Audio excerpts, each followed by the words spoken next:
Well, ఇప్పుడు వరకు ఎన్నో ఇంటర్వ్యూలు చేసుంటాం. సెలబ్రిటీస్ని, పొలిటీషియన్స్ని, హీరోస్ని, హీరోయిన్స్ని కూడా చేసుంటాం. కానీ వాళ్ళు రియల్ హీరోస్ అయితే ఈ రోజు మనం ఇంటర్వ్యూ చేయబోతుంది real హీరోస్ని.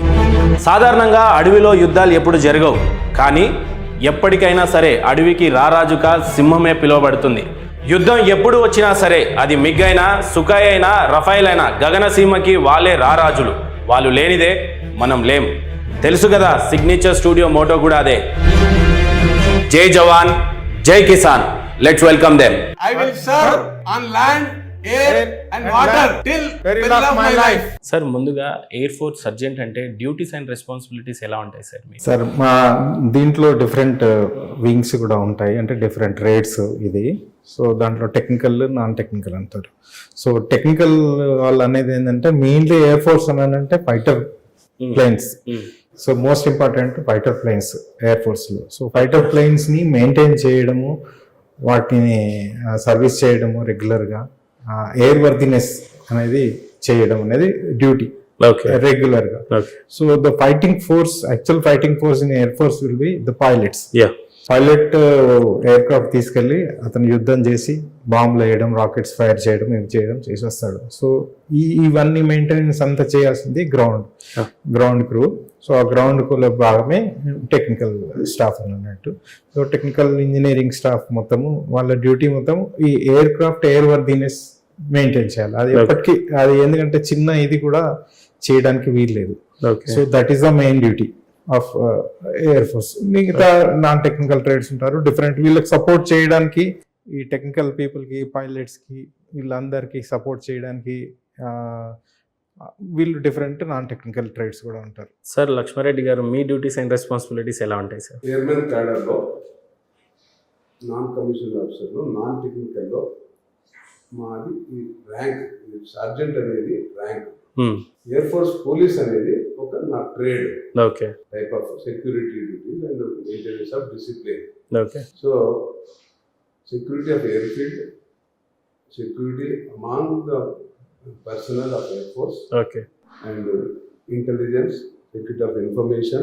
So this comes under my responsibility. Sir, entire మీ కెరియర్లో ది బిగ్గెస్ట్ అచీవ్మెంట్, చాలా రిస్క్ అయిన యుద్ధాలు ఏమన్నా చేయటం కానీ, అందులో పాల్గొనటం కానీ జరిగిందా? 86లో ఒకసారి ఇదే బ్రాస్ ట్యాగ్ అనే ఆపరేషన్స్ అనేది ఒకసారి పాకిస్తాన్ వాళ్ళు మన ఇండియన్ ఆర్మీ, ఎయిర్ ఫోర్స్ అందరు బార్డర్లోకి వచ్చేసారు, క్లోజ్ టు క్లోజ్.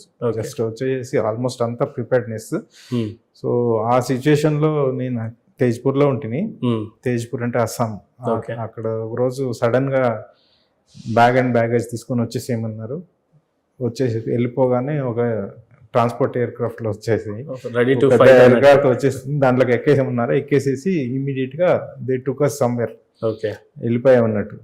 వెళ్ళిపోయిన తర్వాత లాస్ట్కి తీసుకుపోయి మా పాకిస్తాన్ బార్డర్లో పంజాబ్ అల్వార్ అనే ఎయిర్ ఫోర్స్ బేస్లో అక్కడ దించారు. వెనకాల మా ఫైటర్ ఎయిర్ క్రాఫ్ట్స్ MiG-21 మా యూనిట్లో ఉండేది. సో ఆ MiG-21s వెనకాల అవి వచ్చేసాయి. సో అవి అక్కడ రాగానే అంత ప్రిపేర్ చేసాము. Loading of bombs, rockets, guns అన్ని లోడ్ చేసి సిద్ధం చేసి రెడీగా పెట్టాము, వెయిటింగ్ ఫర్ కమాండ్. పాకిస్తాన్ జరిగే టైం 86లో బ్రాస్ ట్యాగ్ ఆపరేషన్ అని చెప్పేసి వాళ్ళు వచ్చారు. టెన్షన్, హై టెన్షన్ వచ్చేసింది. ఇంకా జస్ట్ యుద్ధం అవుతుందనే దీంతో ఉంటామన్నట్టు. ఒక 20 days ఆ సిచ్యువేషన్ అట్లాగే ఉండే. 20 days ప్రతి ఒక్కరు పొద్దున్నే 4 గంటలకు లేచి వెళ్ళడం, ప్రిపేర్ చేయడం, ఎయిర్ క్రాఫ్ట్ రెడీ చేయడం, కూర్చోవడం, అందరు రెడీగా సాయంత్రం మళ్ళీ రావడం. So government decision just go అనడమే ఆలస్యం అన్నట్టు. సో ఆ సిచ్యువేషన్ రాలేదు. 20 days తర్వాత again we were brought back. ఇందాక మీతో మాట్లాడుతున్నప్పుడు డ్యూటీస్ అండ్ రెస్పాన్సిబిలిటీస్ అన్నప్పుడు ఎయిర్ క్రాఫ్ట్ ని మెయింటైన్ చేయటము అనేది మీరు చెప్పారు. So fighter aeroplanes. So Abhinandan garu ఏదైతే ఫ్లైట్ అప్పుడు తీసుకొని వెళ్ళి ఆ లాస్ట్ మినిట్లో పారాషూట్తో ల్యాండ్ అవ్వటం, ఆయనకి ఒంటి నిండా గాయాలవ్వటం, ఇదంతా జరుగుతూ ఉండింది. సో ఈ మెయింటెనెన్స్ అనేది అంటే బిఫోర్ అభినందన్ గారు కింద ల్యాండ్ అవ్వకన్నా ముందు గాయాలు ఎప్పుడు జరిగి ఉండొచ్చు సార్ అతనికి? ఎయిర్ క్రాఫ్ట్లోనే జరిగి ఉండొచ్చా, లేకపోతే అతను కింద ల్యాండ్ అవుతున్నప్పుడు? సో ఈ రెండింటి మధ్యలో మీ డ్యూటీస్ అండ్ రెస్పాన్సిబిలిటీస్ కూడా ఉంటాయి కదా. ఇప్పుడు మా డ్యూటీస్ ఎయిర్ క్రాఫ్ట్లో నార్మల్గా అపార్ట్ ఫ్రమ్ బాంబ్స్, రాకెట్స్ ఇవన్నీ లోడ్ చేసేసి ఇవి చేసి పెట్టేసేసి దానికంటే ఒకటి సీట్ ఒకటి ఉంటుంది, ఎజెక్షన్ సీట్ అంటారు. పైలట్ ఏదైతే ఇదే సేమ్ ఇట్లాగా ఉంటుంది. సో దాని లోపల కూడా ఎక్స్ప్లోజివ్స్ ఉంటాయి. సో ఆ సీట్ విల్ బి ఫిట్టెడ్ అనే gun like thing, telescopic gun ఒకటి ఉంటుంది, దాని లోపల కార్ట్రిడ్జెస్ ఉంటాయి. So explosives. So whenever pilots feels danger to the aircraft, aircraft already hit అయింది, సో ఆ టైంలో you can just pull one handle, so automatic seat will be fired and seat bullet లాగా పైకి వెళ్ళిపోతుంది aircraft నుంచి. So aircraft separate గా పడిపోతుంది. So parachute everything automatically అన్ని ఓపెన్ అయిపోయి ఆయన కిందకి సేఫ్ గా ల్యాండ్ అవుతారు అన్నట్లు. అయితే ఈ అభినందన్ గారి సిచ్యువేషన్ లో జరిగింది ఏంటంటే ఎయిర్ క్రాఫ్ట్ వాస్ హిట్, కానీ పైలట్ కి ఏం హిట్ కాలేదు. సో పైలట్ కనుక ఒకవేళ బుల్లెట్స్ ఏదైనా హిట్ అయి ఉంటే అందులో it is difficult, he cannot eject and save చేసుకోలేడు. సో ఎయిర్ క్రాఫ్ట్ హిట్ అయింది, aircraft was about to crash. So ఆ సిచ్యువేషన్ లో he pull that ejection seat and he ejected out. Sir Abhinandan garu ఎప్పుడైతే కింద పడిన తర్వాత పాకిస్తాన్ భూభాగంలోకి రీచ్ అయిన తర్వాత, సో ఏదేమైనా పాకిస్తాన్ ఆర్మీ చేతిలో అభినందన్ గారు ఉండడం జరిగింది. సో ఆ టైంలో మన ఎయిర్ ఫోర్స్ డిపార్ట్మెంట్ కావచ్చు, ఇండియన్ ఆర్మీ కావచ్చు, ఎనీ అదర్ డిపార్ట్మెంట్స్ కావచ్చు, ఎలాంటి సిచ్యువేషన్స్ ని ఫేస్ చేసింది? అంటే ఇప్పుడు ఆల్రెడీ వార్ జరుగుతున్నది. వార్ అని అంటే ఇది ఓన్లీ మన వాళ్ళు వెళ్ళి వాళ్ళ భూభాగంలోకి వెళ్ళి అటాక్ చేసే సిచ్యువేషన్ లో వాళ్ళు వచ్చేసి మధ్యలో మన వాళ్ళు వాళ్ళ దాంట్లో ఉన్నప్పుడే వాళ్ళు షూట్ చేశారు. ఓకే. సో మన దగ్గర నుంచి అంతా ప్రిపేర్డ్ అయి ఉన్నారు, అన్ని ఉన్నాయి, కానీ ఈ అభినందన్ గారు కూడా is short 2 aircraft. Okay. వాళ్ళు ఆల్రెడీ కొలాప్స్ చేశాడు. వాళ్ళ F-16 ఏదైతే యుఎస్ జెట్ ఫైటర్స్ ఏవైతే ఉన్నాయో F-16 చాలా అడ్వాన్స్డ్. సో ఈ MiG-21 అనేది 1960s లో వచ్చిన ఎయిర్ క్రాఫ్ట్ అది. కానీ మెయిన్ ఎక్కడనంటే ఇష్యూ, మీ దగ్గర F-16 ఉండొచ్చు, రఫాల్ ఉండొచ్చు, the pilot is the most important. Efficiency ఏంటి అని అన్నది. సో అది ఇంపార్టెంట్. ఇప్పుడు బలంగా ఉండంగానే కాదు కదండి, తెలివి ఉండాలి, అది ఉండాలి, ఎట్లా అయ్యింది అనేది. సో ఆ తెలివి అంతా మన ఇండియన్ పైలట్స్ కి ఉన్నది, పాకిస్తాన్ వాళ్ళకి ఉండదు అది. ఆ సిచ్యువేషన్ లేదు. సో అట్లా ఏంటంటే F-16 అయినా కానీ 2 F-16 కులగొట్టినా గానీ సో వాళ్ళు ఏం కాలేదు, మా అన్ని ఉన్నాయి అని అన్నారు. అక్కడ యుఎస్ కి అక్కడ వాళ్ళ ఇది చెప్పాలి, ఆన్సర్ చెప్పాలా. వాళ్ళు మేము అగేన్స్ట్ ఇండియా ఫైట్ చేయమని చెప్పారు, యూజ్ చేయమని చెప్పారు F-16. ఆ సిచ్యువేషన్ లో F-16 వాడాం మేము, కూలిపోయినాయి అని అంటే వాళ్ళు అడ్వాన్స్ ఎయిర్ క్రాఫ్ట్ ని కూడా కూల్ చేశారు అంటే యుఎస్ కి కంపల్సరీ ఇది. అది MiG-21 తోటి, రష్యన్ MiG-21 అన్నట్టు. సో ఆ సిచ్యువేషన్ లో నిజంగా అందరూ మొరాల్ అప్పుగా ఉంది. ఆయన కింద పడిపోయిన తర్వాత ఇమీడియట్ గా యాక్చువల్లీ ఆయనకి ఏమి ఇంజురీస్ కాలేదు, కానీ ఏ విలేజ్ లో అయితే పడ్డాడో నియర్ విలేజ్ పడగానే ఏమైపోయింది, ఆ విలేజర్స్ పరిగెత్తుకుంటూ వచ్చారు, పరిగెత్తుకుంటూ వచ్చేసేసి కొట్టారు, ఆయన అటాక్ చేసేసి ఆయన దగ్గర మామూలుగా పిస్టల్ కూడా ఉంటుంది, పిస్టల్ లాక్కున్నారు. మామూలుగా కొన్ని ఐటమ్స్ పెడతారు పారాషూట్ తో పాటు, హిమ్సెల్ఫ్ అండ్ సమ్ చాక్లెట్స్ అట్లాంటి టు సర్వైవ్. జంగల్ లో పడినా గానీ సర్వైవ్ కావడానికి కొన్ని నైఫ్ ఇవి అవన్నీ ఎత్తుకెళ్ళిపోయారు, కొట్టారు బాగానే. ఈ లోపల అక్కడ ఆర్మీ సుబేదార్ ఎవరో కొంతమంది వాళ్ళు వచ్చారు. సో వాళ్ళు వచ్చిన తర్వాత దెన్ ఈయనని కాపాడి వాళ్ళ దగ్గర నుంచి కాపాడి తీసుకున్నాం వెళ్ళారు. సో నార్మల్ గా ఆర్మీ వాళ్ళు ఇది చెయ్యరు, హార్మ్ చెయ్యరు ఎక్కువ, ఎందుకంటే యుద్ధంలో కొట్లాడినప్పుడు చేస్తారు తప్పితే ఒకసారి అక్కడ పడిన తర్వాత వీళ్ళు విలేజర్స్ వాళ్ళు మన శత్రువు అని చెప్పేసి కొట్టారు తప్పితే. అభినందన్ గారు ఒకసారి పాకిస్తాన్ వాళ్ళ ఆర్మీ చేతిలోకి చేరిన తర్వాత ఎలాంటి టెన్షన్ ఉండింది మన ఇండియన్ ఆర్మీలో కావచ్చు, లేకపోతే మీ ఎయిర్ ఫోర్స్ డిపార్ట్మెంట్ కి కావచ్చు, గవర్నమెంట్ కి ఎలాంటి సవాల్స్ వాళ్ళ ముందు ఉండినాయి?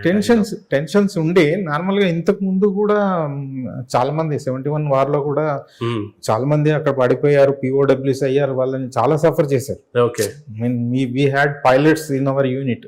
నేను పనిచేసిన యూనిట్ లో అంతకుముందు 71 వార్ లో యుద్ధంలో నుంచి వచ్చి మళ్ళీ తర్వాత రిలీజ్ చేసిన తర్వాత వచ్చిన వాళ్ళు ఉన్నారు అన్నట్టు. సో వాళ్ళని చాలా టార్చర్ చేస్తారు. టార్చర్ అంటే వాళ్ళని రాబట్టడానికి, ఇన్ఫర్మేషన్ రాబట్టడానికి, మీ దగ్గర ఎన్ని యూనిట్స్ ఉన్నాయి, ఏమేమి ఎయిర్ క్రాఫ్ట్స్ ఉన్నాయి, ఇంటెలిజెన్స్ అంతా రాబట్టడానికి ఇది చేస్తారు. సో వాళ్ళు ఈ సిచ్యువేషన్ లో ఆయనను కూడా చేద్దామని చూశారు, ఆయనని అన్ని రకాలు చేయాలని ప్రిపేర్ అయ్యారు. ఈ లోపల మన government it has taken a decision, మన ఎస్పెషల్లీ మన మోదీ గారు ఒక డెసిషన్ తీసుకొని చుట్టుపక్కల కంట్రీస్ అన్ని, సౌదీ అరేబియా నుంచి మొదలుపెట్టి అన్ని కంట్రీస్ లో నుంచి ప్రెషర్ పెట్టించాడు. ప్రెషర్ పెట్టించేసి జస్ట్ ఇంకేం లేదు, వీఆర్ గోయింగ్ టు అటాక్ అని చెప్పేసి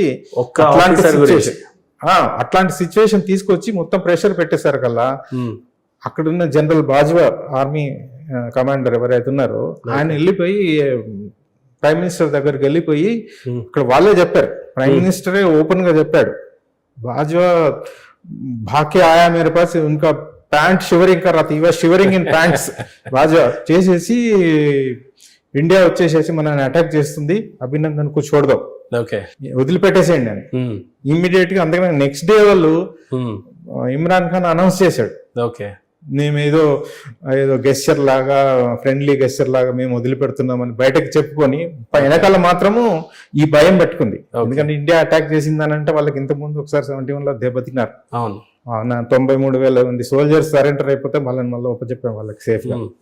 సో ఆ సిచ్యువేషన్ వస్తుందని భయానికి ఇమీడియట్ గా వాళ్ళు సేఫ్ గా తీసుకొచ్చి వదిలిపెట్టిపోయారు వాళ్ళు. ఓకే, సో అప్పుడు మన వాళ్ళు టెన్షన్ పడింది ఏం లేదు, ఎందుకంటే మనకు తెలుసు ఇప్పుడున్న గవర్నమెంట్ ఏం డిసిషన్ తీసుకుంటది, దాన్ని బట్టి డిప్లొమాటిక్ ఛానల్స్ ఆ డిసిషన్ తీసుకొని అంత ఈజీగా సాల్వ్ చేశారు.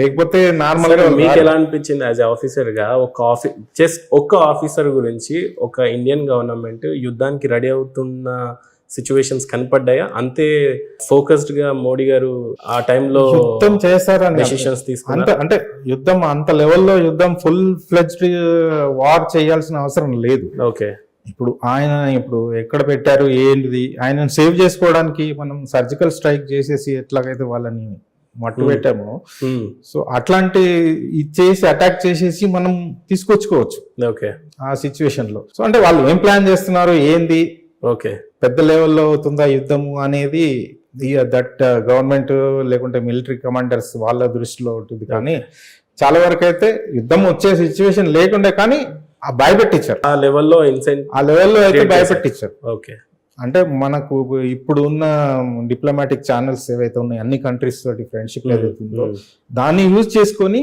ప్రెషర్ పెట్టించారు మోదీ గారు. సో అది సార్ ఏదేమైనా ఇండియన్ ఆర్మీ కావచ్చు, ఎయిర్ ఫోర్స్ అవ్వచ్చు, నేవీ కావచ్చు, we're working for the country, right? Yes sir, ప్రాణాలకు తెగించి మీరు అక్కడ ఇండియన్ ప్రొటెక్ట్ చేస్తూ కనిపించినప్పుడు ఒక ఎత్తు అయితే, లెట్స్ టాక్ అబౌట్ సొసైటీలో మీరు ఉంటున్నప్పుడు let's say now you both got retired, right? So job చేస్తున్నప్పుడున్న రెస్పెక్ట్స్ ఎలా ఉండేవి, ఇప్పుడు కూడా నియర్ బై మీరు ఉంటున్న నైబర్హుడ్స్ ఆ రెస్పెక్ట్ ఎలా ఉంటుంది, అప్పుడు ఎలా ఉండింది, ఇప్పుడు ఎలా ఉంటుంది? Same sir almost. ఎందుకనంటే వీఆర్ సోల్జర్స్, బయటకు వచ్చిన తర్వాత కూడా వీఆర్ సోల్జర్స్. సార్, ఎప్పుడైనా ఇండియన్ ప్రొటెక్ట్ చేయడానికి మీరు అంత రిస్క్ చేస్తున్నారని అనిపించినప్పుడు సొసైటీలో కొన్ని అప్పుడప్పుడు జరుగుతూ ఉంటాయి, కొన్ని రేప్స్ అవ్వచ్చు, అటాక్స్ కావచ్చు, ఇంటర్నల్ గొడవలు కావచ్చు, ఇవన్నీ చూస్తున్నప్పుడు ఎలాంటి మెసేజెస్ ఇవ్వాలనిపిస్తుంది మీకు? ఇవ్వాలనిపిస్తుంది, బట్ లోకల్ వ్యవస్థను చూసి, లోకల్ లీగల్ ప్రొసీజర్ చూసి మనం అంత చేస్తే మనకు సపోర్ట్ ఉండదు అనేది ఒక దాని కొరకు కొంచెం బ్రేక్ వేస్తుంది. అంటే we cannot take law in to our hand. So we can only అంటే టు టాక్ ఆన్ మీడియా, అంటే ఈ రోజు మనం మాట్లాడుతుంది 10 మంది చూస్తారు కాబట్టి you have a opportunity to speak out. కాబట్టి అందుకని నేను ఒక చిన్న ఎగ్జాంపుల్ చెప్తాను. మేము ఇదివరకు ఢిల్లీ పోయి ఝాన్సీ పోయింది. ఝాన్సీలో అక్కడ నైట్ దోపిడీలు అయ్యాయి, స్టాక్ రూమ్స్, ట్రైన్స్ ని ఆపేసేది, లేకపోతే ఎక్కడ ఉండేది. ఓకే, మాకు అప్పుడప్పుడు రిజర్వేషన్ దొరకకపోయేది, కొన్నిసారి మిలిటరీ కంపార్ట్మెంట్ దొరకకపోతే ఏదో రిజర్వ్ కంపార్ట్మెంట్. కొందరు ఈ ఫౌజీ హేవ్స్ కు జగా దేదో, వాళ్ళ కాన్ఫిడెన్స్ ఏంటంటే ఏమన్నా మనకైతే ఈ నైట్ లో కాపాడడానికి ఫౌజ్ మాతో ఉన్నారు. ఇప్పుడు డాక్టర్ కింద కోచ్ లో ఉంటే అనౌన్స్మెంట్ ఎలా అయితే చేస్తారు, లైఫ్ సేవ్ చేస్తారు, చాట్ లో ఉంటది డాక్టర్ అండ్ కోచ్ అని. అదేవిధంగా కొందరికి ఆ యొక్క దృఢంగా ఒక అది ఉంటుంది, ధైర్యం. ఫౌజీ ఆయా ఇస్కో బిటా దే యార్ బహుత్ అచ్చా హై, వాళ్ళ యొక్క ఉద్దేశము అది. ఎవరు నచ్చినా మాకు కాపాడతాడు, ఎవరైనా అలర్ట్ ఉంటాడు, ఎదిరిస్తాడు అనేది సొసైటీలో ఉన్నది తప్పకుండా. ఓకే, కాకపోతే కంపారిటివ్లీ సౌత్ ఇండియాలో సోల్జర్ కు విలువ నార్త్ లో ఉన్నంత లేదు. ఓకే, ఎందుకంటే నేను చాలా అసాంప్రదాయంగా నేను ఒకవేళ ఏదైనా ట్రైన్ బస్సు దొరకకపోతే ఒక సర్దార్జీ ट्रक एकते ये फौजी है मद्रासी है से पैसा मत लेना अगर एक ढाबा में जाके कुछ चाय पी के गए तो సార్ ఇంటర్వ్యూ చూసైనా సరే at least some people will get the respect. ఇంకో విషయం ఏంటంటే సార్, సమాజంలో ఉన్న పొలిటికల్ సిస్టమ్ ఇప్పుడు ఈ మధ్య కాలంలో చాలా రేపులు కూడా మనం విన్నాము. ఒక అమ్మాయి మీద ఇద్దరు దాడి చేయటం, ఇట్లాంటి సిస్టమ్ ఇదంతా వింటున్నప్పుడు కానీ చూస్తున్నప్పుడు కానీ మీకు ఎలా అనిపిస్తూ ఉంటుంది ఆ టైంలలో? ఇక బాధ అనిపిస్తుంది, బట్ ఏం చేయలేని పరిస్థితిలో ఉంటాం. అంటే ఒక నాకు 2-3 అంటే ఇటువంటి బ్యాడ్ సిచ్యువేషన్స్ రాలేదు. తాగుబోతులు ఒక బస్సులో పోతున్నాం ఒకసారి, భువనగిరి నుండి నల్గొండ పోతున్నాం. మా 2 కిడ్స్ ఉన్నారు, తాగి చాలా గొడవ పెడుతున్నాడు. నేను అతను పోయి స్లాప్ వేసేంత వరకు కాలేదు, మళ్ళీ నిశా వచ్చి మళ్ళీ వేస్తున్నాడు, మళ్ళీ లేచిపోయి నేను మధ్యలో దిగుతుంటే మా అమ్మాయి చిన్నగా ఉంటుంది, ఏడుస్తున్నారు, నాన్న కొడుతున్నాను. కానీ నేను మధ్యలో వెలిగొండ దిగితే ప్యాసింజర్ సార్ మీరు దిగిపోతే మేము ఎట్లా పోవాలి సార్, నేను నల్గొండకు రావచ్చు కదా అంటున్నాను. So definitely we cannot keep quiet. Of course, situation లో రియాక్ట్ అవుతాం, but what extent, who is going to help us? Okay. So కాబట్టి డెఫినెట్లీ మన ఏరియాలో, మన సౌత్ ఇండియాలో మీరు comparatively we do not have that importance to this సొసైటీకి అంత లేదు అని అంటారు. Okay, overall we are happy. Okay, फौजी है जो अच्छा है, थोड़ा अच्छा है, నియత్ వాలా హై, ఓ హై, ఆనెస్ట్ హై. సార్ విఘ్నేష్ గారు, ఇందాక మీరు మాట్లాడుతున్నప్పుడు అడ్వాన్స్ టెక్నాలజీ ఎయిర్ క్రాఫ్ట్ పాకిస్తానే వాడగలిగింది.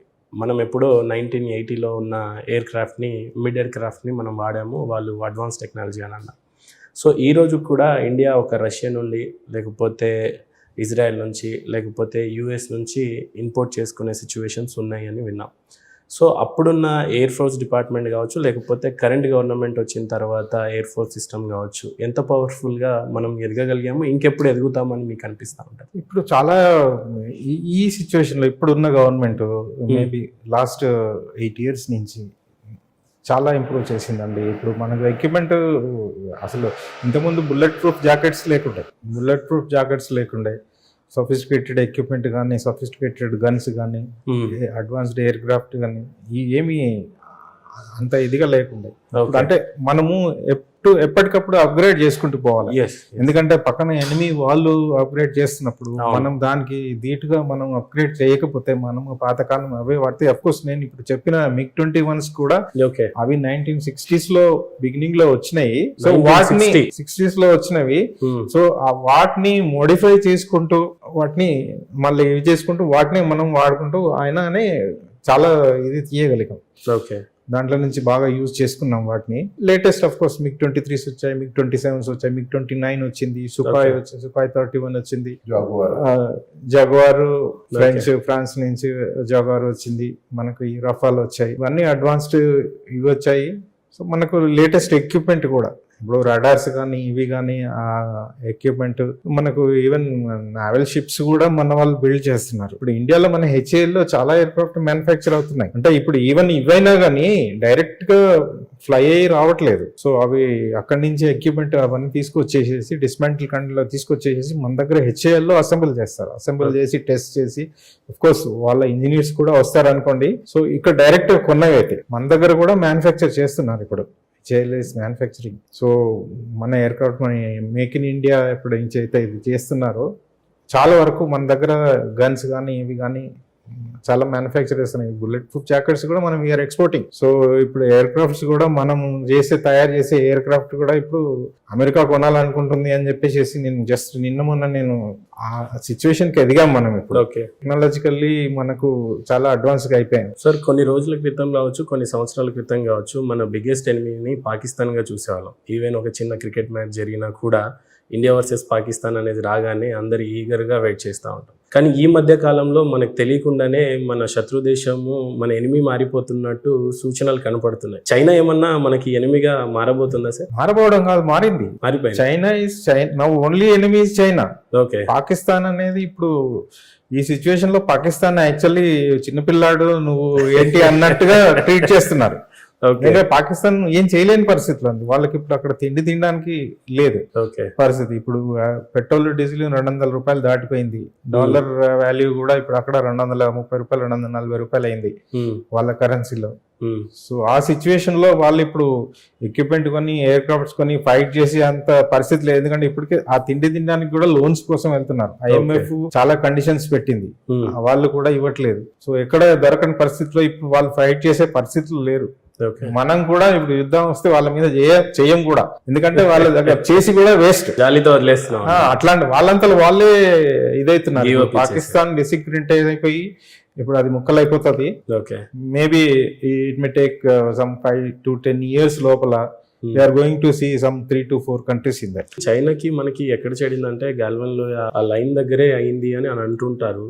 ఏం సార్, మాకు దాని గురించి ఎక్కువగా తెలియదు, మీకు తెలిసిందేమన్నా మాతో? అంటే వాళ్ళు మొదటి నుంచి కూడా, ఇప్పటి నుంచే కాదు సార్, నెహ్రూ గారు ఉన్నప్పటి నుంచి కూడా వాళ్ళు మన ల్యాండ్లకు రావడము, కొన్ని 13,000 స్క్వేర్ కిలోమీటర్స్ ఏమో వాళ్ళు ఆక్యుపై చేసుకుని ఉంటే అప్పుడు మన లీడర్షిప్ అప్పుడు they have not taken any action. వాళ్ళు ఏమని అన్నారు, వాళ్ళు ఆ ల్యాండ్ లో అసలు తొండలు కూడా గుడ్లు పెట్టాయి, అది అట్లాంటి ల్యాండ్ మనకి ఎందుకు ఉండి కూడా ఏంటి వేస్ట్ అని అన్నట్టుగా టేకెన్ నో యాక్షన్. నెహ్రూ గారి టైంలో వదిలేశారు.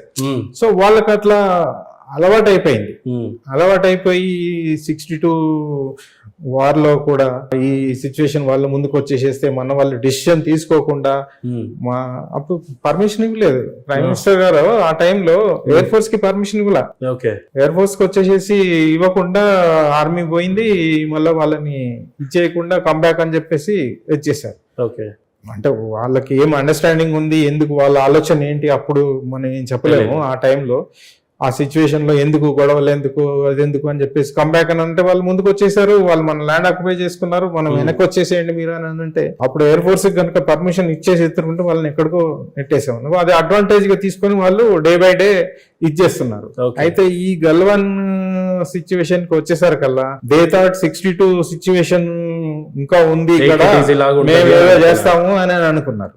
అక్కడికి వచ్చేసేసి వాళ్ళు ఏదో చేయకపోతే అప్పుడు మన వాళ్ళు తిరగబడ్డారు. మన వాళ్ళని అఫ్ కోర్స్ ఆడ ఆ లోయలో ఆ రివర్ ఫ్లో అవుతుంది, ఆ రివర్ లో కూడా ఆ చలికి చాలా -డిగ్రీలో ఉన్న సిచ్యువేషన్ లో వాళ్ళు వెళ్ళి అక్కడ జస్ట్ హ్యాండ్ టు హ్యాండ్ అయింది. ఒక అగ్రిమెంట్ ఏంటంటే ఆయుధాలు వాడకూడదు, మీరు మా మీద, మేము మీ మీద, ఒక అగ్రిమెంట్ ఉంది చైనాది.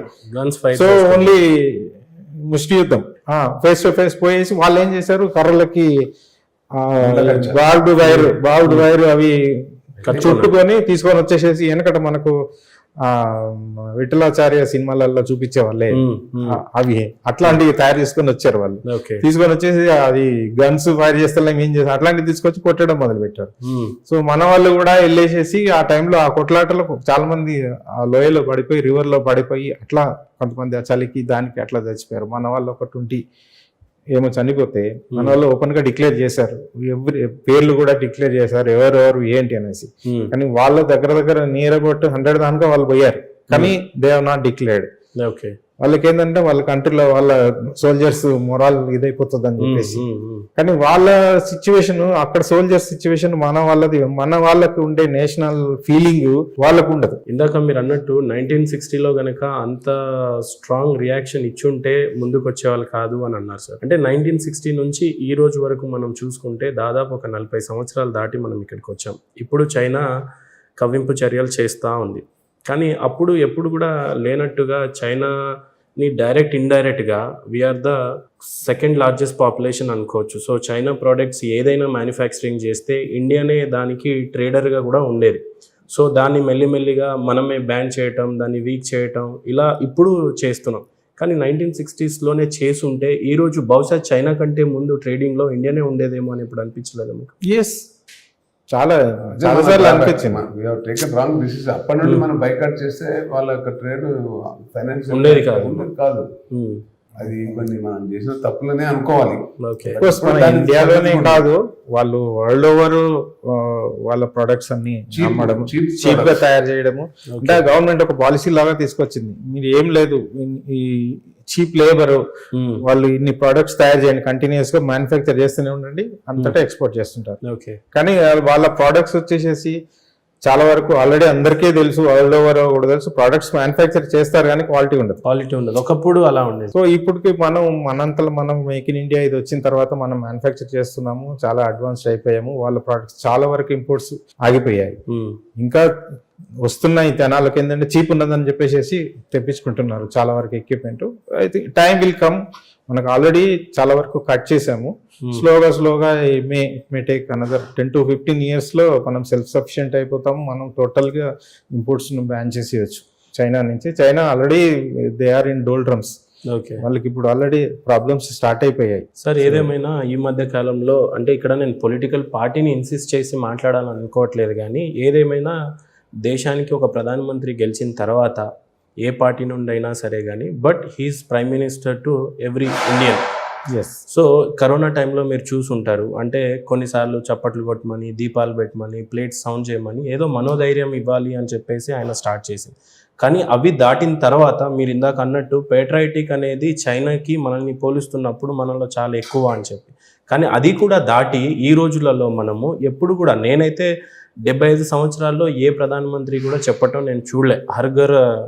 సో ఈ హర్ఘర్ తిరంగా అని అనగానే యాజ్ ఏ ఎయిర్ ఫోర్స్గా, అంటే ఏదేమైనా దేశాన్ని ప్రొటెక్ట్ చేసే సైనికులుగా మీరున్నప్పుడు ఇలాంటివి హర్ఘర్ తిరంగా అని విన్నప్పుడు మీకు ఎలా అనిపించింది సార్? నిజంగా దీంతో మోటివేషన్ అనేది జనాలలో ప్రతి ఒక్కరికి అవేర్నెస్ అనేది పెరుగుతుంది. వాట్ ఈస్ యాక్చువల్లీ ఇండిపెండెన్స్ మనకు వచ్చిన తర్వాత ఏంటి. ఇంతకుముందు మీరు చెప్తున్నారు కదా, చాలా మందిని పిల్లల్ని ఎవరిని అడిగినా కానీ మీ ఛానల్ వాళ్ళు వెళ్ళి వాళ్ళకి ఏంది ఫోటోలు చూపించేసి, గాంధీ గారి ఫోటో కానీ, నెహ్రూ కానీ, వల్లభాయ్ పటేల్ గారి చూస్తే ఎవరైనా అంటే చాలా మంది గుర్తుపట్టరు. అట్లాంటి సిచ్యువేషన్ ఉంటాయి. ఇప్పుడు అట్లీస్ట్ ఇట్లాంటివి తీసుకొని వచ్చేసేస్తే, ఈ అవేర్నెస్ అనేది తీసుకొని రావడం వల్ల వాళ్ళకి ఏంటో జరుగుతుంది, అదేంటి మనకి ఇండిపెండెన్స్ వచ్చింది, అప్పుడు అంతకుముందు ఏం ప్రాబ్లం ఉండే మనము తర్వాత ఎట్లా చేంజ్ అయ్యాము, అవన్నీ తెలుస్తుంటాయి. దాంతో నిజంగా చాలా చేంజెస్ వస్తాయి.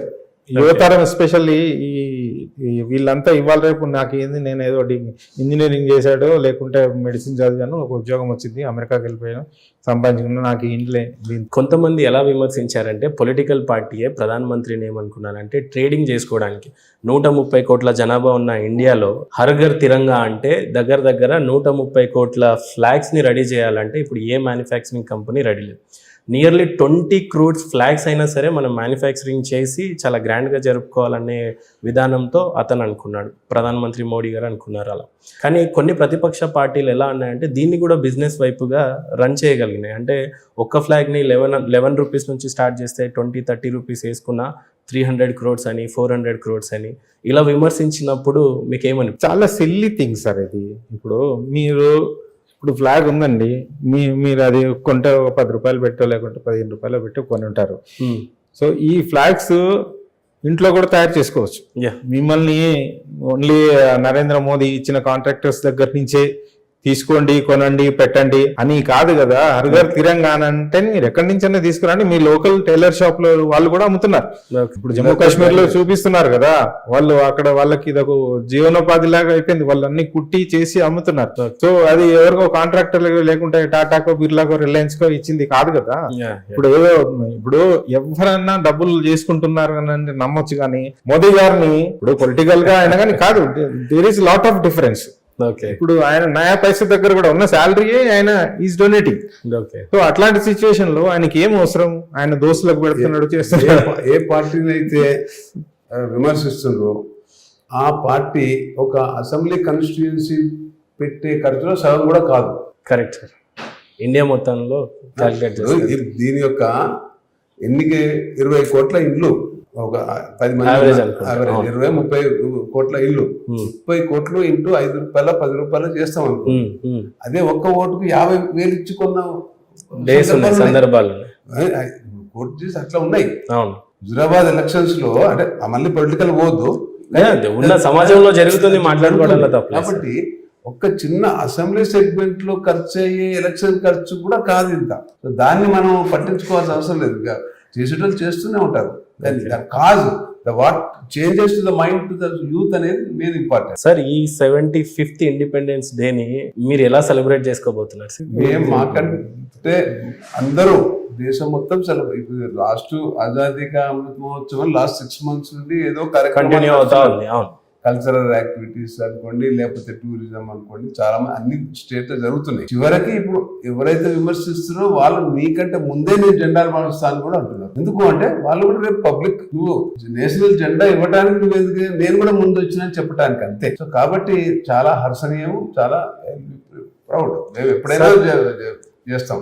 ఇలాంటి పేట్రియాటిక్ విషయాలు వచ్చినప్పుడు నాకు ఇంకో విషయం గుర్తొచ్చింది ఏంటంటే సార్, ఎక్స్పెషల్లీ మనం తెలంగాణలో ఉన్నాం కాబట్టి తెలంగాణ గురించి మాట్లాడాలనుకుంటే తెలంగాణ స్టేట్ బ్రాండ్ అంబాసిడర్ గురించి. నార్మల్గా ఇప్పుడు మన ఓన్ స్టేట్ నుంచి గోల్డ్ మెడల్ సాధించిన వాళ్ళు, లేకపోతే ఎవరెస్ట్ శిఖరం ఎక్కిన వాళ్ళు పివి సింధు గారు ఉన్నారు. తర్వాత అలాగే రీసెంట్గా తను మాలవత్ పూర్ణ కూడా ఉంది. కానీ ఇవన్నీ కాకుండా పాకిస్తాన్లో ఉన్న ఒక క్రికెటర్ని పెళ్లి చేసుకున్న సానియా మీర్జా గారికి ఇవ్వటం, అంతే రేంజ్లో వీళ్ళకి ఎలిజిబిలిటీ పివి సింధు గారికి ఉన్నా కూడా, మాలవత్ పూర్ణకు ఉన్నా కూడా, మన స్టేట్లో పుట్టిన ఆడబిడ్డలకి ఇవ్వకుండా సానియా మీర్జా లాంటి వాళ్ళకి ఇచ్చినప్పుడు మీకు ఎలాంటి ఫీలింగ్స్ కలుగుతాయి సార్? ఇది open truth. It is a political alliance with some section of the people. appeasement policy to appease somebody. So that it will be their support will be there. అట్లాంటి చాలా డెసిషన్స్ ఉన్నాయి, political decisions. Okay, మనము of course we are not happy. Everybody knows. ప్రతి ఒక్కరికి అర్థమవుతుంది yeah. ఎందుకు అని ప్రశ్నించేట. Anyhow sir, అది ఎంత పెద్ద ఆవిడ అని ఉండొచ్చు, షీఈస్ ఇండియన్ కావచ్చు, కానీ but now she's married with some citizen Pakistan అని తెలిసినప్పుడు She has become a citizen of Pakistan. Yeah. So Pakistan citizen గా ఉన్న తనని తెలంగాణ స్టేట్ బ్రాండ్ అంబాసిడర్ గా చేయటం, ఫస్ట్ మన యొక్క పాలసీ ఏంటంటే అందులో ఉన్న ఇండియన్ సిటిజన్ మనము క్షేమంగా తీసుకొచ్చాం. మన పేరు మీద తెచ్చుకున్న స్టూడెంట్స్ తోటి పాకిస్తానీ వాళ్ళు నేను ఇండియన్ అని ఫ్లాగ్ పట్టుకొని వచ్చిన్నారు ప్రాణాలను కాపాడుకోవడానికి. దానికి మనము ఎంతైనా మనం ధన్యులం. మన యొక్క సిటిజన్స్ మంచిగా వదిలిపెట్టారు, సేఫ్ గా తిరిగి ఆపరేషన్ అంటే ఇండియా అంటే ఉన్న రెస్పెక్ట్ ఉక్రెయిన్ లో కూడా, ఆ యుద్ధ సిచ్యువేషన్ లో కూడా ఇండియా అంటే వాళ్ళు ఇండియన్స్ ని పంపించేసేయండి, ఇండియా ఫ్లాగ్ ఉంటే పంపించేసేయండి అని చెప్పారు. Even though we are not supported. ఆ రెస్పెక్ట్ ఉంది, ఆ రెస్పెక్ట్ ఉన్నది. సో కాబట్టి రష్యా కూడా మనకు పాత ఫ్రెండే. సో కాబట్టి మనం ఒకరు సపోర్ట్ చేస్తున్నాం అని అనలేదు. We're in the neutral. We do not want to support anyone. We're the neutral. కానీ ఏదేమైనా రష్యన్ మనకి మిత్రపక్షంగా ఉన్న యుక్రెయిన్ తోని మనకి ఎలాంటి టర్మ్స్ ఉన్నాయో మనకి దాని గురించి అడిగే, బట్ ఎందుకు ఇండియా ఇనిషియేటివ్ తీసుకోకుండా మౌనం పాటించింది అని అంటే, సో రేపు మనకు అవసరం ఉన్నది. మనకు రేపు అందరూ అవసరమే. దీన్ని ఉక్రెయిన్ తప్పుపట్టలేదు, రష్యా తప్పట్లేదు. ఎవరు తప్పుపెట్టారు? వేరే వాళ్ళు ఎవరికైతే ఉందో వాళ్ళు తప్పుపెట్టారు. Okay, Ukraine never said why you are not supporting, Russia also never said why you are not supporting. So వాళ్ళిద్దరు మనం మిత్రులుగా ఉన్నారు. మీరు మేము అధ్యయనం చేసుకోవడం అంటే మనకు ఏదో ఇంకో పర్పస్ ఉన్నది మనకి. ఉక్రెయిన్ కి ఇప్పుడు రష్యా ప్రాబ్లం ఏంటంటే ఉక్రెయిన్ ని నాటోలో జాయిన్ చేసుకుందామని చెప్పేసి వాళ్ళు ఎప్పుడైతే జాయిన్ అవుతామని అన్నారో అప్పుడు వాళ్ళకి ప్రాబ్లం ఏంటంటే ఉక్రెయిన్ వచ్చేసేసి రష్యాకి బార్డర్ లో ఉంటుంది. సో నాటో వాళ్ళు వచ్చేసేసి ఇప్పుడు అక్కడ మిసైల్స్ అవి పెట్టేసేసారు అనుకోండి. It's threat to US. Entire Europe లో ఉన్న నాటో కంట్రీస్ చాలా వరకు యుఎస్ వీళ్ళందరూ కలిసి అక్కడ తీసుకొచ్చి పెడితే ఎట్లా అని వాళ్ళు అందుకనే ఉక్రెయిన్ లో ఎంటర్ కావద్దని చెప్పేసి వాళ్ళు ఇచ్చేస్తున్నారు. సో ఆ సిచ్యువేషన్ తోటి రష్యా వాళ్ళ ఓన్ సేఫ్టీ గురించి వాళ్ళు ఫైట్ చేస్తున్నారు. సో అందుకని మనం ఏంటంటే మనం ఇద్దరికి సపోర్ట్ చేయాలంటే అఫ్ కోర్స్ రష్యా గురించి అందరు రష్యాకి అగేన్స్ట్, ఎందుకంటే అమెరికన్ సపోర్టెడ్ కంట్రీస్ అన్ని యూరోప్ అమెరికా మొత్తం టోటల్ గా అగేన్స్ట్ రష్యా ఉంది. కానీ మనకు రష్యా ఇది చాలా ఓల్డ్ ఫ్రెండ్. మనకు 71 వార్లో వాళ్ళని మనం అమెరికా నుంచి కాపాడిందే వాళ్ళు. అమెరికన్ వార్షిప్స్ వచ్చేసేసి మన సెవెంత్ ఫ్లీట్ అని ఒకటి వచ్చింది, వచ్చి డిటెక్ట్ చేసి వాళ్ళు మనకు సపోర్ట్ చేస్తారు. ఓకే, రష్యన్ సబ్మెరైన్స్ వాళ్ళ ఫ్లైట్ ఇక్కడికి షిప్ ఇక్కడికి వచ్చే లోపల అమెరికన్ రష్యన్ సబ్మెరైన్స్ వచ్చేసేసి ఉన్నది అడ్డంగా నిలబడ్డాయి. అది చూసేసి అమెరికన్ వాళ్ళు ఫ్రైటన్ అయిపోయారు అప్పుడు. లేకపోతే అప్పుడు పెద్ద యుద్ధమే జరిగేది. They have gun back. Okay. ఎందుకంటే ఈ రష్యా ఎంటర్ అయింది అనగానే ఇదైపోయింది, అది మనని చాలా కాపాడింది. సో రష్యాకి మన దగ్గర మోయేవారు మన ఎక్విప్మెంట్ అంతా కూడా ఇప్పుడు రష్యా నుంచే వస్తుంది చాలా వరకు, ఎయిర్ క్రాఫ్ట్స్ అవన్నీ. ఇప్పుడు రీసెంట్ గా మనం వేరే కంట్రీస్ నుంచి అక్కడి నుంచి కొంటున్నాం, కానీ చాలా వరకు రష్యన్, ఇప్పుడు మన రష్యా ఇదివరకు మనకు ఈ గోధుమలు కానీ ఇవి కానీ అవి సప్లై చేసేది ఎక్విప్మెంట్. ఇప్పుడు మొన్న రీసెంట్ గా ఇప్పుడు ఉక్రెయిన్ వార్ అయిన తర్వాత ఆయిల్స్, క్రూడ్ ఆయిల్ వచ్చేసి వాళ్ళు బ్యాన్ పెట్టారు. అందరు బ్యాన్ పెడితే రష్యా అన్నది రష్యా దగ్గర నుంచి ఎవరు కొనొద్దు అన్నారు. మన మోదీ గారు వెళ్ళేసి రష్యా తోటి మాట్లాడగా మేము $30 మేము డిస్కౌంట్ ఇస్తాము అని చెప్పేసి రష్యా నుంచి తీసుకున్నారు. అందుకని మన దగ్గర ఇప్పుడు పెట్రోల్ ప్రాబ్లం లేదు. లేకుంటే ఇప్పుడు శ్రీలంకలో కానీ ఎక్కడ ఉన్నా కానీ వాళ్ళందరికీ 200-250 చాలా పొలిటికల్ పార్టీస్ పెట్రోల్ ధరలు, డీజిల్ ధరలు పెరిగాయి అని అంటున్నారు, కానీ బట్ ఇంటర్నల్ గా ఉన్న సమస్యలను అయితే ఈ సిచ్యువేషన్ లో 200 దాటాలి సార్. ఇప్పుడు మనం రష్యా నుంచి కనుక పెట్రోల్ తీసుకోకపోతే మనకు $200 దాటేది. ఓకే. ఇప్పుడు పక్క కంట్రీస్లలో $250 ఉన్నప్పుడు మన దగ్గర కూడా కాకపోయినా కానీ 200 దగ్గరకి అయితే వచ్చేది. ఇప్పుడు ఈ సిచ్యువేషన్ లో ఉన్నదంటే మనం అక్కడి నుంచి తెచ్చుకుంటున్నాం ఆయిల్. వాళ్ళు రష్యా ఫ్రెండ్షిప్ వల్లనే మనకి. సో అమెరికా వచ్చేసి బ్యాన్ పెట్టింది అందరి దగ్గర. అమెరికా నుంచి మనకి ఏం రాదు క్రూడ్ ఆయిల్ వచ్చేది మనకు. సార్ బేసిక్ గా ఇండియన్ సిటిజన్ గా మేము ఉన్నప్పుడు మేము బాగా హీరోయిటిక్ గా ఎక్కువ విన్న ఆఫీసర్ పేరు అజిత్ దోవల్. అజిత్ దోవల్ గారు చేసిన పనులు కావచ్చు, లేకపోతే అజిత్ దోవల్ గారి గురించి ఏమైనా చెప్పాలి అని అంటే, ఈజ్ ఏ గ్రేట్ మ్యాన్, చాలా వెరీ గుడ్ స్ట్రాటజిస్ట్. ఆయన మూలంగానే ఇప్పుడు ఆల్మోస్ట్ అన్ని స్ట్రాటజీస్ చుట్టుపక్కల ఉన్న మన ఎనిమీస్ కానీ ఎవరు కానీ వాళ్ళు భయపడుతున్నారు అని అంటే ఆయన స్ట్రాటజీ వల్ల. సో ఆయన ఈ started his career as spy లాగా పాకిస్తాన్ లో చాలా సంవత్సరాలు ఉన్నాడు. ఆయన ఉండి చాలా ఇన్ఫర్మేషన్ పంపించాడు. ఆ తర్వాత ఇక్కడికి వచ్చిన తర్వాత ఆయన అందుకనే గవర్నమెంట్ చాలా ఇది చేసేసి ఎలివేట్ చేసేసి ఆయన ఒక స్ట్రాటజిక్ కన్సల్టెంట్ గా ఆయన చేసేసి పెట్టుకున్నది. I think he has crossed 80 years. Still ఈ సో యాక్టివ్. అండ్ ఆయన మూలంగానే ఇవన్నీ మన సర్జికల్ స్ట్రైక్స్ కానీ ఇవి కానీ అవన్నీ జరిగేది is because of him, his strategy. Okay. So A country అయినా ఏం చేసినా కానీ భయపడేది ఆయనకే. ఇప్పుడు ఆయన మెయిన్ సలహాదారు అన్నట్టు మన ఇండియాకే ఇది ఒక పెద్ద అసెట్. ఓకే. అజిత్ దోవల్ నేను యాక్చువల్లీ అప్పుడప్పుడు అనుకుంటున్నాను క్రాస్ 80 years, మేబీ ఇంకొక 4-5 సంవత్సరాలు ఏమన్నా ఆయన పనిచేస్తాడు. ఆ తర్వాత ఏజ్ మూలంగా మనకు అజిత్ దోవల్ గారి స్థాయిలో నెక్స్ట్ ఆ స్ట్రాటజీస్ ప్లే చేయగలిగే ఆఫీసర్స్ ఎవరు ఉంటారని నాకు అనిపిస్తా ఉంటుంది. Doubtful sir. అందరూ అంటే అట్లాంటి ఆఫీసర్ దొరకడం కూడా మేబీ, ఎందుకంటే మంచి వాళ్ళు రావచ్చేమో, కానీ ఇప్పుడు సిచ్యువేషన్ లో మాత్రం ఎవరు కనపడట్లేదు. ఆయన తర్వాత ఏంటంటే ఆయన ఉన్నప్పుడే ఆయన జీవిత కాలంలోనే ప్రాబ్లమ్స్ అన్ని చాలా వరకు మెయిన్లీ చైనా ప్రాబ్లమ్ సెటిల్ కావాలి. ఓకే. కోరిక అది. చైనాని ఒక కట్టడి చేసేసి వాళ్ళని ఇంట్లో పెట్టగలిగేది అని అంటే ఈయన ఉన్న పీరియడ్ లోనే అవుతుంది. బేసిక్ గా నా ఫైనల్ క్వశ్చన్ అడిగి ఇంటర్వ్యూ క్లోజ్ చేసే ముందు, who is your favourite freedom fighter sir? ఎవరిని చూసి బాగా ఇన్స్పైర్? నా favourite freedom fighter Subhash Chandrabose గారు. ఆయన మించి ఇంకెవరు లేరండి. ఎందుకంటే ఆయనకు దొరకాల్సిన డ్యూ రెస్పెక్ట్ దొరకలేదు. హిస్టరీలో ఆయనని మొత్తం పక్కన పెట్టేశారు చాలా వరకు. ఇప్పుడు మోదీ గారు వచ్చిన తర్వాత స్లోలీ అన్ని బయటకు వచ్చేస్తున్నాయి. సో సుభాష్ చంద్రబోస్ గారు అని అంటే నా రోల్ మోడల్ అనుకోండి, లేకపోతే చాలా ఇది చేసేది. బేసిక్ గా సుభాష్ చంద్రబోస్ గారు కూడా ఎయిర్ ఫోర్స్ చూసేవాళ్ళేమో నాకు తెలిసి. If I'm not wrong, he used to fly. Finally he flew from Assam. Yeah. To Japan. Okay. Lakshman Reddy గారు, మీకు ఎవరు ఫేవరెట్ ఫ్రీడమ్ ఫైటర్ అంటే ఏం చెప్పారు? అదే క్వశ్చన్, అదే ఆన్సర్ వచ్చేసింది. Okay. So definitely people who serve for the nation Subhash Chandrabose గారే అంటారని నేను కూడా గెస్ చేయగలిగాను సార్. ఇండియాకి క్రికెట్ టీం కెప్టెన్ గా కపిల్ దేవ్ గారు కూడా ఉన్నారు, మహేంద్ర సింగ్ ధోని గారు కూడా ఉన్నారు. ఆయన హయాంలో ఆయన ఒక క్రికెట్ కప్ని సాధిస్తే మహేంద్ర సింగ్ ధోని గారు 130 కోట్ల జనాభాకి 28 ఏళ్ల తర్వాత ఆ కళని సాకారం చేశారు.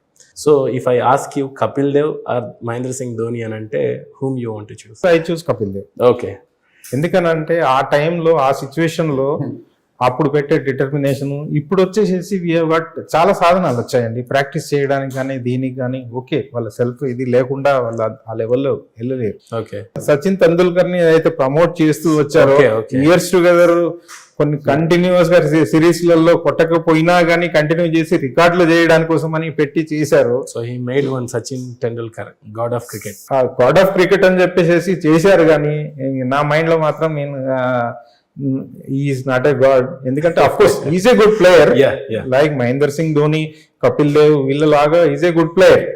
కానీ కొంచెం హైప్ ఎక్కువ చేశారు. ఓకే. సో ధోని గారు కూడా నేనేమో తక్కువ చేసి చూడడం కాదు కానీ అంటే కపిల్ దేవ్ గారు ఆ టైంలో ఆ సిచ్యువేషన్ లో రియల్లీ మేబీ లక్ష్మారెడ్డి సార్ కూడా సేమ్ ఆన్సరే చెప్తాడేమో అనుకుంటున్నాను. బట్ కోఇన్సిడెంట్ ఏంటంటే సార్ వీళ్ళ క్రికెట్ టర్మ్స్ అంతా అయిపోయిన తర్వాత రిటైర్డ్ అయిన తర్వాత కూడా కపిల్ దేవ్ గారు కూడా కావచ్చు, మహేంద్ర సింగ్ ధోని గారు కూడా కావచ్చు, but both are serving for the nation now. వాళ్ళు కూడా ఇండియన్ ఆర్మీలో జాయిన్ అవటం, they are serving for the nation అనేది అంటే రియల్గా వి ప్రౌడ్ ఆఫ్ హిమ్. కిసాన్ ఆర్ పోలీస్? కిసానే సార్. అంటే ఇప్పుడు పోలీస్ అంటే ఇవాళ రేపటి సిచ్యువేషన్లలో సో వాళ్ళ చేతిలో ఏం లేదు. They cannot take own decision. They are puppets in the hands of politicians. ఎవరు ఏ గవర్నమెంట్ ఉన్నా కానీ అది తప్పదు. కిసాన్కి అదేం లేదు. కిసాన్ వచ్చేసేసి పండిస్తాడు, మనకు తిండి పెడతాడు. Support price also. Even though నేను పోలీస్ కాకపోయినా customs and central excise superintendent గా రిటైర్ అయ్యాను నేను ఆఫ్టర్ ద ఎయిర్ ఫోర్స్ తర్వాత. నేను it is almost police duty దీంట్లో కూడా. ఎందుకంటే సెంట్రల్ ఎక్సైజ్ లో మేము use to make raids, all ఫ్యాక్టరీస్కి వెళ్ళేసేసి ఎండీలను కూడా అరెస్ట్ చేసి కక్కిచ్చాము డబ్బులు. ఇవన్నీ almost income tax, central excise. అప్పుడు సెంట్రల్ ఎక్సైజ్ అంటే భయపడే వాళ్ళు అందరూ. సో ఆ సిచ్యువేషన్ ఉండే స్టిల్, ఎందుకంటే ఎవరి ప్రెషర్లు వాళ్ళకు ఉంటాయి. సో అదే ఫార్మర్ కి అయితే అది ఉండదు. ఫార్మర్ అంటే దేశానికి అన్నం పెట్టేవాడు. ఫార్మర్ కి రెస్పెక్ట్ ఇవ్వాల్సింది ఇవ్వాలి. అప్పుడు మీరు చేస్తున్నప్పుడు ఇందిరాగాంధీ గారిని చూశారు, ఇప్పుడున్న కరెంట్ ప్రైమ్ మినిస్టర్ మోడీ గారిని చూశారు. సో ఇందిరాగాంధీ ఆర్ నరేంద్ర మోడీ అని అంటే మీరు ఎవరిని సెలెక్ట్ చేసుకుంటారు? 100% Narendra Modi. There is no doubt. అంటే ఇప్పుడు మీరు ఎక్కడైనా ఎమర్జెన్సీ సిచ్యువేషన్ ఏమన్నా వచ్చిందండి, అప్పుడు ఎమర్జెన్సీ ఎందుకు పెట్టారు? వాళ్ళకి ఇప్పుడు ఆమె పవర్ పోతుందని చెప్పేసి ఎమర్జెన్సీ పెట్టింది. అంటే సెల్ఫిష్నెస్ తోటి కదా చేసింది. ఇప్పుడు నరేంద్ర మోడీ గారు అట్లాంటి ఏం పెట్టలేదు. ఏం ప్రజలు ఎన్నుకుంటున్నారు, ఆయన చేశారు అంతే. వాస్తవానికి మేము అప్పుడు చాలా చిన్న పిల్లలుగా ఉండే. ఎమర్జెన్సీ అనే టైం, అసలు ఇందిరాగాంధీ టైం పీరియడ్ లో ఎమర్జెన్సీ అనేది ఎందుకు ప్రకటించాల్సి వచ్చింది సార్? అలహాబాద్ హైకోర్టు ఆమె రాయబరీలో పవర్కి వచ్చిన తర్వాత దాని కోర్టు వర్డిక్ట్ ఏమని ఇచ్చిందంటే, రిగ్గింగ్ జరిగింది, you are no more disqualify చేసింది, క్వాలిఫైడ్ అని you have to get down అన్నారు. అనేసరికి ఇక గత్యంతరం లేక ఎమర్జెన్సీ పెట్టింది. ఇక నన్ను అడిగేటోడు ఉంటాడు అని. That was the reason. ఆలోగా జయప్రకాష్ నారాయణ ఉద్యమం అది కొంచెం అదే అయిపోయింది. అప్పుడు అదే అయిపోయింది. జనతా పార్టీ స్టార్ట్ అయిపోయి 77 సంజయ్ గాంధీకి కూడా లిఫ్ట్ ఇచ్చింది. అప్పుడంతా అనే చేసేది చాలా. అప్పుడు పెద్దనే 76, 77 లో. ఇందిరాగాంధీ గారు ఎమర్జెన్సీ ప్రకటించినప్పుడు ఇండియా అసలు ఎలాంటి సిచ్యువేషన్ ని ఫేస్ చేసింది? అప్పుడు ఆ టైంలో ఆఫ్ కోర్స్ ఎయిర్ ఫోర్స్ లో జాయిన్ అయ్యాను. కానీ ఆ టైంలో సిచ్యువేషన్ అంతా పాలిటీషియన్స్ ని అపోజిషన్ పాలిటీషియన్స్ మొత్తం జైల్లో వేశారు. ఎవరు ఏం మాట్లాడడానికి లేదు. టోటల్ గా పోలీస్ రూల్, మిలిటరీ పెట్టేసేసి ఎవరు మాట్లాడాలని అందరు జైలు. ఆ టైంలో మన నరేంద్ర మోడీ గారు కూడా అప్పుడు మారువేషాలలో తప్పించుకొని తిరిగి ప్రచారం చేస్తుండే. ఆయన సర్దార్జీ వేషం వేసుకొని మారువేషంలలో తిరిగాడు. ఆ సిచ్యువేషన్ లో నేను చూసిద్ది కాదు కానీ ఇప్పుడు వినడము. ఆ టైంలో ఆఫ్ కోర్స్ బయట మాకు పెద్ద డిఫరెన్స్ ఏమి అనిపించలేదు. ఎందుకంటే I was in air force. నేను అప్పటికి ట్రైనింగ్ సెంటర్ లో ఉన్నాను. సో ట్రైనింగ్ సెంటర్ లో ఉంటే మాకు బయట రూల్ అవన్నీ ఏమి తెలియదు. ఆ సిచ్యువేషన్ లో ఇది లేదు. బయట విన్నది ఏంటని అంటే ఈ ఆల్మోస్ట్ ఐ థింక్ 1 year దాకా ఉండే అనుకుంటా. మేబీ 10 months 1 year పీరియడ్ ఉండే ఎమర్జెన్సీ. ఆ పీరియడ్ లో మొత్తం చాలా ఘోరంగా జరిగింది అన్నాడు. సార్ మీ ఫేవరెట్ ఇండియన్ ప్రెసిడెంట్ ఎవరు అని అంటే ఏం చెప్తారు సార్? సోఫా అబ్దుల్ కలాం గారు. ఆయన is a scientist. Nuclear scientist. Basic గా ఆయన తీసుకున్న aviation engineering from the boyhood. He was interested in the Air Force. చదివింది ఏరోనాటికల్ ఇంజనీరింగ్. ఆయన he could not get selected. అప్పటి నుండి జీవిత చరిత్ర ఎప్పుడు చూసినా సముద్ర తీరం పోయి రామేశ్వరం పోయి ఈ started how bird is flying చేసింది ఎయిర్ ఫోర్స్ Pilot కావాలని. అప్పట్లో అయినా కానీ అది ఆ సిచ్యువేషన్ లో ఆయన ప్రెసిడెంట్ అయిన తర్వాత he's flown the fighter aircraft అప్పుడు ఫ్లై అయ్యాడు, ఆయన కోరిక తీర్చుకున్నాడు ఓకే ఆ సిచ్యువేషన్ లో. So is a great man sir, ఎందుకంటే non controversial, as straightforward. From political background, so right person. ఇంకోటి చెప్పాలంటే మనకి ఆయన చేసిన పెద్ద హెల్ప్ ఏంటనంటే ఈ దేశానికి ఒక విదేశీ మహిళను ప్రైమ్ మినిస్టర్ కాకుండా కాపాడాడు ఈ దేశాన్ని. సో డైరెక్ట్ ఇన్వాల్వ్ చేతులెత్తి కాకుండా నమస్తే పెట్టాలి. ఇన్వాల్వ్ కాకుండా ఇండైరెక్ట్ గా you are going to face problem. Okay president అయినా చెప్పారు కాబట్టి ఆమె ఇప్పుడు వీళ్ళు ఏమంటారు, త్యాగం చేసింది దేశం కొరకు అంటారు. సార్, ఇండియా కష్టకాలంలో ఉన్నప్పుడు both are served for the nation and వాళ్ళు కూడా ఎంతో కొంత వాళ్ళకు తోచినంత సాయం అయితే ఇండియాకి చేశారు. సో రతన్ టాటా ఆర్ నారాయణ మూర్తి గారు ఇన్ఫోసిస్ ఫౌండర్ అంటే ఇద్దరిలో మీరు ఎవరిని సెలెక్ట్ చేసుకుంటారు సార్? రతన్ టాటా గారిని చేస్తాను సార్. ఆయన అఫ్ కోర్స్ ఎప్పటి నుంచి అంటే వాళ్ళ ఫాదర్ ఉన్నప్పటి నుంచి కూడా దే ఆర్ సోషల్ గా వాళ్ళు చాలా హెల్ప్ చేస్తున్నారు. అఫ్ కోర్స్ నారాయణమూర్తి గారు కూడా చేస్తలేరని కాదు. సో రతన్ టాటా గారి డెడికేషను ఆయన ప్యాట్రియాటిజము ఇవి చూస్తే మీరు డెఫినెట్ గా ఆయననే చూస్ చేసుకుంటారు. ఓకే, ఎందుకంటే ఒక చిన్న ఎగ్జాంపుల్ చెప్తున్నాను. ఆ ముంబై దాడులప్పుడు సంగతి అంటే ఏదో ఒక టెండర్ సంథింగ్ ఒకటి వచ్చింది, దానికి ఈయన పాకిస్తాన్ వాళ్ళు వచ్చి టాటా సుమోలో టాటా వెహికల్స్ ఏదో సమ్ 200-300 వెహికల్స్ ఏవో కొన్ని లార్జ్ క్వాంటిటీ పాకిస్తాన్ కావాలని చెప్పేసి అడిగింది. అడిగితే ఈ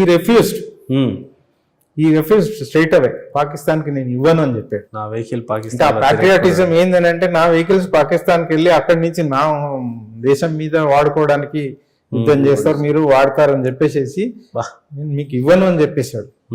అయితే వాళ్ళు వెళ్ళేసి మళ్ళీ ఇంకో సిచ్యువేషన్ లో కూడా అక్కడికి వెళ్ళి ఏదో టెండర్ ఇది వేస్తే మన మినిస్టర్ ఎవరో వచ్చేసేసి ఆయనకు ఫోన్ చేసి వాళ్ళు పాకిస్తాన్ వాళ్ళు వస్తున్నారు, వాళ్ళకు మాట్లాడి ఏదో చూడు అదేదో టెండర్ అని చెప్పేసి ఇస్తే ఆయన ఇంటర్వ్యూ కూడా ఇవ్వలే వాళ్ళకి. ఇంటర్వ్యూ కూడా ఈయన ఫోన్ చేసేస్తే నథింగ్ డూయింగ్ అని చెప్పేసాడు. ఇంకోటి మీరు చెప్తున్నప్పుడు నాకు ఇంకో రతన్ టాటా గురించి బహుశా ఇది మీకు కూడా తెలిసేమో, తాజ్ మీద దాడి జరిగినప్పుడు దగ్గర 200 కోట్ల నష్టం వచ్చిందంట సార్. సో దాన్ని 200 కోట్ల నష్టాన్ని వేరే మన ఇతరత్ర కాంట్రాక్టర్లు అంతా కూడా ఎంత అవుతుంది దాని గురించి ఎస్టిమేషన్ ఇచ్చినప్పుడు అందరూ 200 కోట్లు 300 కోట్లు వేస్తూ ఉంటే దానికి 25-30% తగ్గించి, అంటే సపోజ్ లెట్స్ సే 400 crores అవుతాయి అని అనుకున్నప్పుడు 200 crores-లోనే ఫినిష్ చేస్తామని చెప్పేసి కాంట్రాక్టర్లు పాకిస్తాన్ నుంచి వచ్చారు. నేను అదే పాకిస్తాన్ కాంట్రాక్టర్లు వస్తే 200 కోట్లకే చేసిస్తామన్నా కూడా రతన్ టాటా ఒప్పుకోలేదు అని అంటారు. దట్ ఈస్ అదే ఇప్పుడు నేను ఇంతకుముందు చెప్పాను కదా, రికమెండేషన్ కూడా పెట్టించారు మినిస్టర్ ద్వారా. ఆ టైంలో ఉన్న గవర్నమెంట్ మినిస్టర్ రికమెండేషన్ కూడా చెప్పి ఫోన్ చేస్తే రిఫ్యూజ్ చేశారు అని చెప్పేసి అన్నాను. So proud of him sir. Sir సరదాగా నేషన్ మీద కాకుండా ఇంటర్నల్గా కూడా చిన్న క్వశ్చన్. ఎన్టీ రామారావు గారు ముఖ్యమంత్రిగా ఉన్నారు, వైఎస్ రాజశేఖర్ రెడ్డి గారు కూడా ఉన్నారు. సో వాళ్ళిద్దరిలో ఒకరిని సెలెక్ట్ చేసుకోవాలి అని అంటే NT Ramarao are YS Rajasekhar Reddy? NT Ramarao selfish మనిషి కాదు. Rajasekhar Reddy of course he has done, కానీ రాజశేఖర్ రెడ్డి చాలా జాయిన్ అయినప్పుడు అంటే చీఫ్ మినిస్టర్ కాకముందు ఆయన ఆస్తులు చూడండి, చీఫ్ మినిస్టర్ అయిన తర్వాత ఆయన కొడుకుకు చేసిన సపోర్టు ఇది చేసేసి కొడుకు చేస్తున్న అఘాయితీయాలని కూడా ఆయన ఆపకుండా ఇవన్నీ సపోర్ట్ చేసుకుంటూ వచ్చాడు. ఓకే, ఇండైరెక్ట్ ఇప్పుడు నాకేం తెలియదు అనడానికి లేదు కదా. ఆ టైంలో చూసాం కదా, మనం అందరం చూసాం, ఎక్కడ చూసినా జగన్ జగన్ జగన్. ఆ టైంలో ఎన్టీ రామారావు గారు ఆయనకు బోల్డ్ అంత ఉంది ఆస్తి, ఆయన ఇంకా చేతుల నుంచి పెట్టాడు ఖర్చు, కానీ ఆయన నయా పైసా ఆయన జమ చేసుకుంది లేదు. స్ట్రైట్ ఫార్వర్డ్ గా ఆయన ఉన్నాడు. First prime minister take 1 rupee, chief minister. Okay, 1 rupee doctor కాదు, salary use to take 1 rupee. NT Rama Rao garu అవసరం లేదు సార్ ఆయనకి ఇప్పుడు.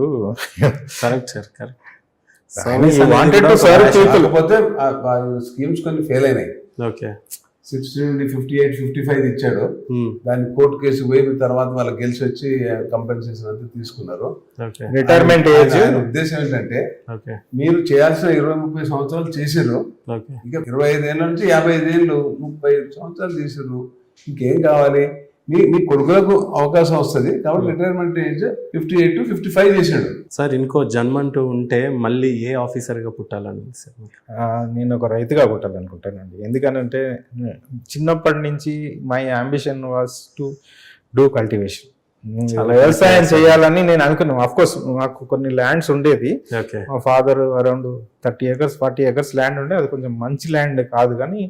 సో నేను ఈ లోపల ఇంటర్మీడియట్ చేస్తున్న టైంలోనే సడన్ గా ఎయిర్ ఫోర్స్ లో జాయిన్ చేయడం జరిగింది. జాయిన్ అయిపోయిన తర్వాత ఐ థాట్ నేను రిటర్న్ వచ్చిన తర్వాత వ్యవసాయం చేస్తానని అనుకున్నాను. 15 years తర్వాత 91 లో నేను వచ్చేసరికల్లా మా ఫాదర్ 90లోనే అన్ని ల్యాండ్స్ అమ్మేశారు. సో ఆ సిచ్యువేషన్ లో నేను కోరిక తీర్చుకోలేకపోయినా స్టిల్ నేనేం చేస్తున్నానంటే ఇప్పుడు అఫ్ కోర్స్ అక్కడ ఒక 2-3 ఎకరాలు కొనుక్కున్నాను. So I'm doing. నేను ఇంట్లో కూడా నాకు రూఫ్ టాప్ లో గార్డెన్ పెట్టుకున్నాను, కూరగాయలు అవి పండించుకుంటున్నాను. ఇంట్లో అది గార్డెనింగ్ ఇప్పుడు రిటైర్ అయిన తర్వాత ఇంకా హ్యాపీగా ఉన్నది. సో రైతుగా పుట్టి రైతుగా చేయాలని. లక్ష్మణ్ రెడ్డి గారు ముందు రైతును, తర్వాత జవాన్ అయినా, సోషల్ సర్వీస్ చేస్తున్నాను, ఫ్యూచర్ లో కూడా సోషల్ సర్వీస్. ఓకే. సో ఇంకో జన్మ అంటూ ఉంటే ఏ ఆఫీసర్గా లేదా ఎలా ఉండాలని? మెడికల్ డాక్టర్గా అనుకుంటారు. Sir thank you so much. అడగగానే వచ్చి మా ప్రోగ్రామ్ జై జవాన్ జై కిసాన్ అనే దానికి మీ వంతు సాయంగా వచ్చి మీ టైంని కేటాయించి మళ్ళంటూ ఒక జన్మ ఉంటే ఆఫీసర్గా ఏం సెలెక్ట్ చేసుకుంటారంటే రైతుగా అని నేను అసలు ఎక్స్పెక్ట్ చేయలేదు సార్. జై జవాన్ జై కిసాన్, జై జవాన్ జై కిసాన్, జై జవాన్ జై Kisan.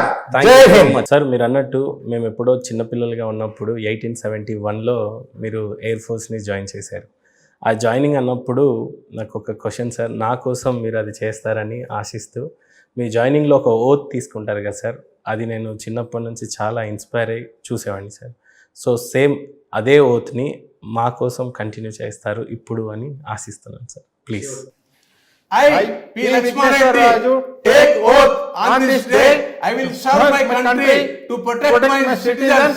I will serve on land, air and water till the end of my life.